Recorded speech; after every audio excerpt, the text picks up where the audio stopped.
आप लोगों को मैं पुस्तकालय प्रबंधन का क्वेश्चन करा रही थी। नेक्स्ट क्वेश्चन देख लीजिए आप लोग। सही मिलान करें। तो मिलाने वाला भी क्वेश्चन आता है आपको एग्जाम में, जिसमें आप लोग को 3-4 इधर से और अपोजिट में दिया जाता है और उसको मिलान करने आता है। तो देखिए मैक-ग्रोगर का सिद्धांत एक्स। तो मैक-ग्रोगर का सिद्धांत एक्स क्या है? मैक-ग्रोगर का सिद्धांत एक्स ये है कि अगर कोई व्यक्ति कहीं काम करता है किसी ऑर्गेनाइजेशन में, तो मन से काम नहीं करता, उसको कार्य करने की इच्छा नहीं होती है। वो सोचता है कि हम क्यों काम करें, इससे मेरा क्या होगा, इस तरह से उसमें निराशावादी विचार होते हैं। और उसको अगर कोई कुछ करवाना होता है तो उसको कोई प्राइज या पारितोषिक इस तरह से कुछ व्यवस्था की जाती है जिससे उनका वो बना रहे काम करने की इच्छा। और फिर है कि मैक-ग्रोगर का सिद्धांत वाई। तो इसमें क्या होता है कि जो वर्कर्स होते हैं उसमें इच्छा होती है काम करने की और वो लोग खुद से ही ऑर्गेनाइजेशन के लिए कुछ करना चाहते हैं। और फिर यूनिटी ऑफ कमांड।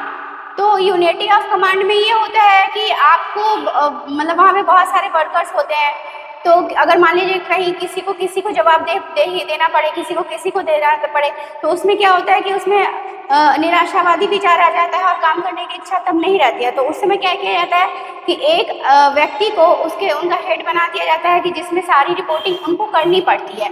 तो इसमें क्या हुआ, यूनिटी ऑफ कमांड में यही होता है। तो आप और समय और लागत में तो आपको पता ही है समय और उसका कैसे उसके लाने की मतलब कोई भी समय का उसका प्रोडक्टिविटी कैसे होता है। तो आप देख लीजिए इसको मिलान करने के लिए। तो इसका है मैक-ग्रोगर का सिद्धांत एक्स। तो फर्स्ट का होगा क्या? फर्स्ट का होगा निर्णयन में क्रमिकों की सहभागिता। तो ये हो जाएगा थर्ड। और फिर देखिए मैक-ग्रोगर का सिद्धांत वाई क्या है?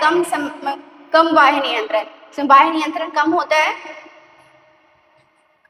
और फिर यूनिटी ऑफ कमांड। तो इसमें क्या होता है कि सारी शक्तियां क्या होती है, एक व्यक्ति के पास होती है जिनको रिपोर्टिंग करनी पड़ती है, तो उसके प्रति जवाबदेह होते हैं सारे वर्कर्स। तो ये हो गया 4। और समय एवं लागत। तो लास्टली क्या बच गया? दूसरा ऑप्शन PEIT, इसको शॉर्ट फॉर्म में PERT भी कहते हैं। तो ये दूसरा ऑप्शन। तो आप लोग देखिए कि इसमें कौन सा है। ए का 3 तो सिर्फ इसमें है। बी का 1 भी इसी में है, इसमें भी है बी का 1। और सी का 4 इसमें है और इसमें है, लेकिन ये तीनों इसमें है और चौथा का डी का दूसरा ये भी इसमें है। तो ये ऑप्शन सही हो जाएगा। तो इन्होंने एक बुक लिखा था मैक-ग्रोगर ने 1960 में। क्या लिखा था? The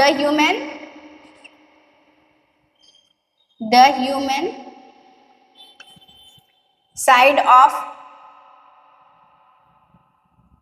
enterprises. कोई भी इंटरप्राइजेस मतलब कोई कंपनी है उस पर काम करने के लिए। तो ये है इनका मैक-ग्रोगर का बुक 1960 में लिखा गया है। तो आप लोग देखिए, इसको याद रखिएगा। और दूसरा क्वेश्चन आप लोग देख लीजिए। दूसरा क्वेश्चन है, पूर्व वर्ष के बजट को बिना ध्यान में रखे पुस्तकालय के बजट की तैयारी को डैश रूप में जाना जाता है। तो आप देख लीजिए किस रूप में जाना जाता है। ऑप्शन है शून्य आधारित बजट, विस्तृत रूप में बजट, निष्पादन बजट और योजना बजट। तो आप लोग बताइएगा आंसर। इसका आंसर है, आप कमेंट में आंसर बता सकते हैं। इसका आंसर है शून्य आधारित बजट।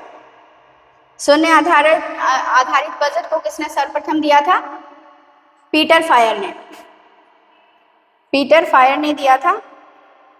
और इन्होंने, ये USA के हैं, इन्होंने सबसे पहले शून्य आधारित बजट की चर्चा की थी और इसका यही ऑप्शन होगा।